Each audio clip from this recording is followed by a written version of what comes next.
This week on In Post, we're blending two images together of the magic fountain in Barcelona, Spain.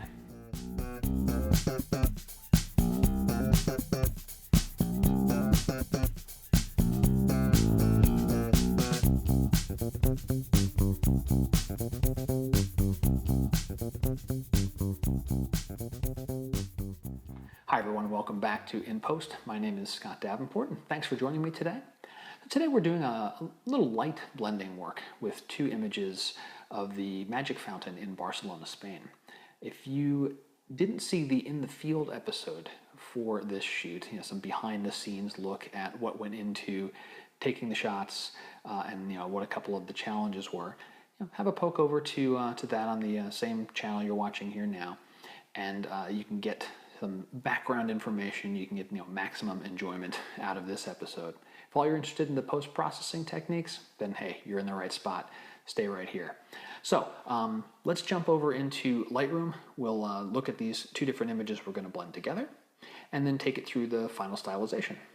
So here are three images of the fountain. Let me make these larger here. And this one here, I really like the shape of the fountain and the colors, but there's this car bus going through the front. And then this next image, the foreground's nice and clean and clear. I didn't like the fountain as much, and I took one more shot just to see if things would change. Some more traffic started to come in. The colors of the fountain, I really like those reds. And so the idea is going to take this image, blend them together to get a final image where the foreground is cleaner, but we've got this nice arcs of red and orange in the shot. Now there are a couple of things that I did to each of these images inside of Lightroom. Let's go through those quickly here in the develop module. So snapshots here. The first thing we did was lens correction and spot healing. So that was a very simple, just click the profile corrections. You can see the difference.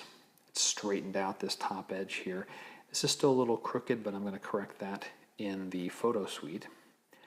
And then also took care of spot healing. There were a variety of little dust spots and so forth all through the sky, and just took care of those. There were one or two stars that just didn't make a lot of sense since the rest of the sky was very blue, so I took those out as well. Then on to basic adjustments, and this was our basic pane here, where I kept the white balance as is, bumped the exposure up just a little bit, and played around with the black point. I did not do overall contrast. I'm going to do that in the photo suite itself. Blacks I brought down so that the deepest shadows in these shrubberies here, I'm going to press the J key so you can see the clipping, just so I have a little bit of pure blacks in the photo. And there's also some clipping in the very bright spots of the fountain, and that's okay. That's not important detail, so I'm fine with the clipping on the whites. I did bump the clarity up just a little bit for a little more crispness on the edges and a touch of vibrance. Lastly, I did hue, saturation, and luminance on the sky to deepen those blues. Let me turn off this spot healing. There we go. So let me open up that pane, and I'll show you what I'm talking about. So you can see the blues, the hue is shifted a little more toward the purple side, so give it a more twilight feel. Then I saturated the blues a little more and made them slightly darker. And I did this using these little, I don't know what they're called really, pulleys, as it's telling you. It just says draggy this little cool tool on the photo. When you click one of these for hue, for example, and I just put it out in the blue area, and I'm clicking and holding. If I go up, I'm shifting the hue away from the center of blue toward purple, and if I pull it down, I'll end up going toward green. And this gives you a nice way to just, I want to adjust this particular color range, and click and drag up and down to get it the way you like. Let me undo what I had it at 10, okay. I did the same thing for saturation and luminance, just to get a bit of a deeper blue on this sky, so you can see the before and the after. Not over the top, just a little bit more to nudge this more toward twilight. The last thing I did was copy all of these settings and paste them onto this image. So both images have the same treatment. When I blend them together, they're going to match really well. And for the most part, this image, it doesn't matter. It's only the foreground of this image that we're going to use. And my primary shot the top part with this nice fountain and the building and everything else. I'm gonna make sure that looks nice. So with that, back to the library mode, G for grid. We're gonna take these two images and I'm gonna send them over to the photo suite, file, plug in extras, and I wanna open them as layers. So both of these will be layers in a single combined document. And let's get on over to the photo suite and start some blending. Okay, here, so in the photo suite, I have my two images. I've obviously done a bunch of work since bringing them in, but let's go through what I did. So here are the two images from Lightroom. And on the top, we have our nice fountain shape and the bus here on the foreground. And on the bottom, we have our nice clean foreground. So we're going to do some basic masking just to get rid of the bus and bring in a clean foreground. So I'm going to reach over here to the masking bug and click on that. Change it to linear bottom. So I'm going to mask away from the bottom. I'm going to click the point right about where these people are. There we go. And I'm going to take the feather and bring it way, way down because I don't need a lot of fade in between. And I'm not worried if the mask between the people gets a little bit fuzzy. I mean, these folks were moving back and forth while they're watching the fountain show, and it actually adds a little bit of motion and dynamic element to the image, so that's okay. It's really not something I'm worried about. And that looks pretty good. Now we have brought in a couple of interesting heads here that I don't recall being in the top image. Let me see if I take a look closer. When I do the mask, Control M, yeah, we can see that this person that showed up wasn't really there. So what I'll do is on the mask, I'm going to grab the masking brush right over here and opacity 100%. Let's make the size something small. And I want to punch a hole in the mask. Oop, press X to change the mode to paint in. And then I should be able to get rid of this little head. There we go. That's nice. These other ones were kind of noisy. Again, if I toggle Control M, what that's doing is it's showing me what I've masked. It's also showing me what's actually on this layer. You notice the bus, that's a big clue. The bus has come back. And as I move back and forth, there's still other shadows in this area. And so I think I'll take care of those using some clone and stamp work. I want these three cascading fountains to be pretty clean because this shot's really all about the fountains and the color. The blurring of people around the surrounding area, I'm fine with that. So this is pretty good. I'm going to take these two here and we'll go to layer and make a new stamped layer.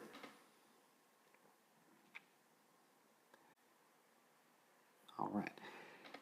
And now on this layer, I'm going to operate on removing some of these distractions down here.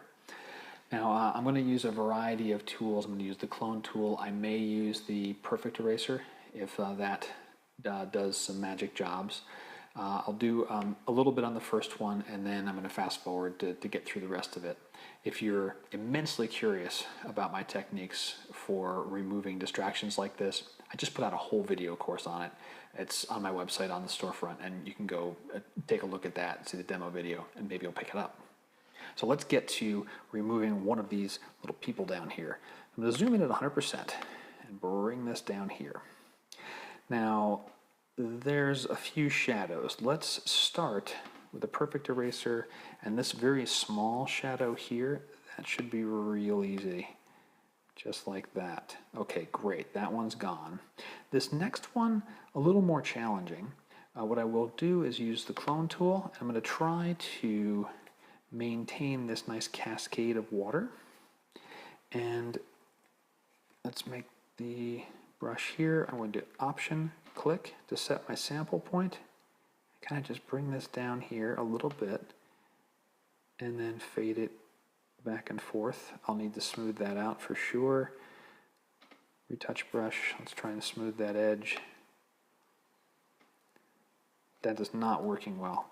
Let's, instead of using the clone from that point, let's try cloning from a different area. This is too dull. How about we take something like that and try and blend it? That's still too bright. Back to this spot here, single click, and there's some light work that's going to need to be done. Better idea. Take the opacity down. Try that again. That's looking better. Just kind of taking the edge off that shadow. And I'm going to start using a combination of the eraser and the retouch to blend these edges so that we don't have anything that looks too unusual. Okay, so I've finished some of the cloning work, taking out those shadows there. And I also ended up cleaning up the stairwells a little bit. There were some people here. I can show you on the very bottom layer. There was a couple of folks right there at the edge that I didn't like. They were too static and too close to this trapezoid shape of what I want to have focus on. So I brushed those guys out as well. All right, now the last thing to do with this, what did I do? I did leveling. I've turned this into a smart layer, so I can't show you the leveling tool there. Essentially, all I did was use the crop and selected a point here, dragged the level over here, so this building was completely level and nice and flat. So now it's time to bring this into effects and do the stylization and finish things up. Here in Perfect Effects, I've added 5 or 6 adjustment layers here, and let's go through them one by one. So this is our composite image that we blended together in layers. First I did a color enhancer, and you're going to notice that the reds and the oranges have been boosted up. So how I did that was in the color ranges. I started with red, and I brought the hues down more toward magenta, so these became a little more, I don't know, colorful, festive, and increased the saturation. In the oranges, just played with the saturation and didn't need a lot. There, the orange was pretty bright there. I didn't want to go over the top with that. I also took the yellows, shifted those a little more toward green. You can see the difference here. If I go back to nominal, these are a little dull, at least for what I wanted. If I bring that back up here, those get a little brighter and bump the saturation up. Now I needed to be careful of these foreground cascades, and so if we do Control M, you can show what I did here is I took a masking brush and just brushed away some of the effect, not all of it. This is, a perfect brush at opacity of maybe about 40, and then just sweeping through here to get rid of that. And you'll see this is kind of a very lazy, messy brush stroke, but that's okay because the color enhancer is only playing with reds, oranges, and yellows. And in that area I've masked, it's really the yellows and maybe a little bit of orange that are being touched. Everything else is effectively ignored because I'm not doing any adjustment on any of the other color ranges. Next up, dynamic contrast. Turn up my mask. There we go. So dynamic contrast, this is the natural setting with a slight bump to the smalls. And again, you can see a bit of a mask. And so I wanted this fountain and the building to really pop. Less in the foreground, some texture, but not a lot. These cascades of water, yes, but the surrounding area, no. So again, here is Control M, the mask. Once again, using a lower opacity brush, just kind of lazily brushing through here, not worrying too much about the getting a perfect brush enabled to get all the edge detection in there. Just wanted to soften things up a little bit. There is still some addition of contrast in here, but there's more so on the fountain in the foreground, this big splash of water, and the building, and that's what's going to jump out.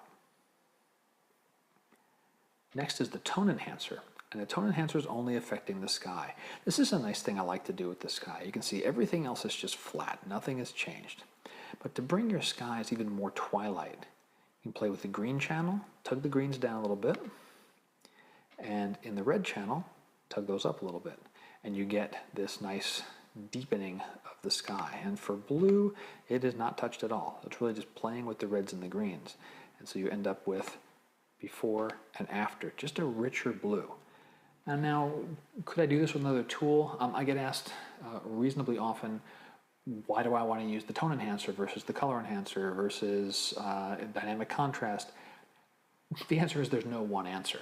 It doesn't really matter. Whatever tool that you want to use to get the look that you want, use it. Maybe I should probably do a future video on the differences between those, and there are a couple of things that each tool offers that the others don't, which is why we have them all. But anyway, use whatever tool works best for you to get the look that you want. Okay, next is an adjustment brush. Now this is mainly for the building. Notice the building brightens up. I want that building to show up more.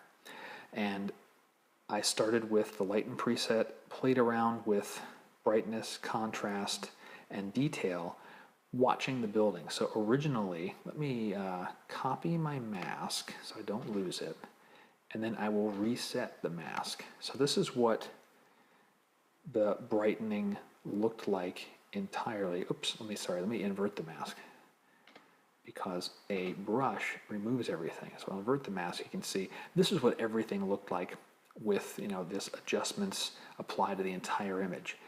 This is where I played with the sliders, leaving the view like this, playing with the sliders, deciding what I liked for the building. So as I'm playing with this, I'm watching, the building. And the sky is completely blown out. I don't care. I'm just watching the building to see what do I like, what settings do I want. Same thing with contrast, same thing with detail, with warmth. Let me undo that so that it's back to where it was, I think. One more time, maybe. And then we restart our mask. That's when I went with the perfect brush at 100%, and then started clicking through just the building, because I only want the brighten to be on the building to make that stand out just a little bit more. Now for an adjustable gradient. Now what happens here is the foreground is getting darkened. So notice that this area has all been darkened. I have a drop down, an adjustable gradient, so that's applying the effect to the bottom of the image. You can see the brightness is taken way down, -42. And the only thing I did in afterward was grab my my masking brush. I did not use the perfect brush on this one. Took the opacity down and removed some of that darkness from the 3 cascades of waterfalls. Control M can show you the mask. So I've removed, the darkening is not applied at all to the upper half of the image.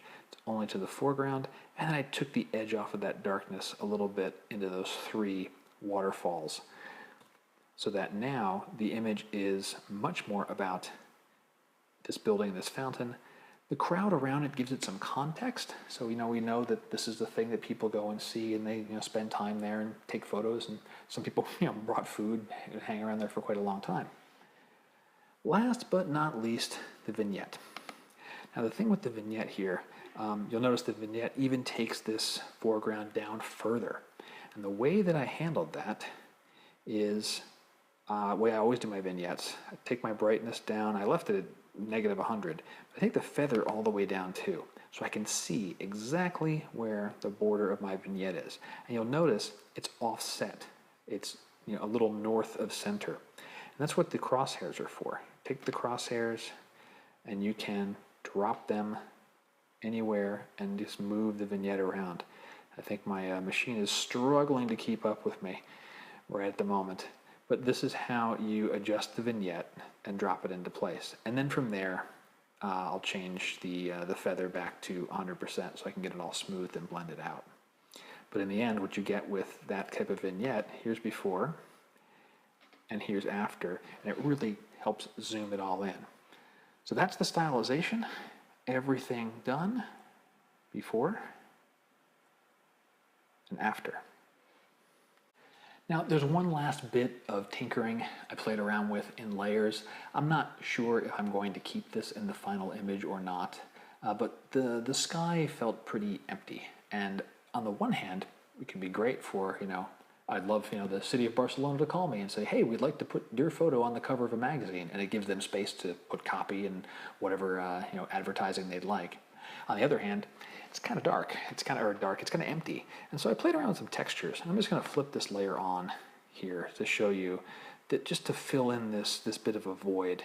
And this is nothing more than a couple of concrete textures. The same texture twice, actually, just rotated around a little bit and overlaid. can see the blending mode is set to soft light on this particular one, and did some masking so that the texture itself wasn't affecting the fountain. It was really just to fill in some of that dull sky. I'm on the fence. I'm not sure if I'm going to keep that or not. But in the end, I've got a couple of images to choose from, one with the texture and one without the texture.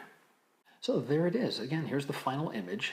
And I think if I had to pick a tip of the week for this one, I think really choosing the vignette and deciding to put that off center really helped this that final touch on this image. That was really nice, just to downplay that foreground just a little bit more, so that the shot really became all about that fountain in the center of the frame. So that's it for this week in post. Hope you've enjoyed it and you've gotten a couple of tips out of this that you can use on your photos. Speaking of your photos, I'd like to see some of your work. Reach out to me. You can contact me through my website. I'm active on Twitter. I'm active on Google+, although I will say Google+ messaging is hit or miss. So Twitter's great. Website will definitely get my attention. And I hope to hear from you. Until next time, my name is Scott Davenport.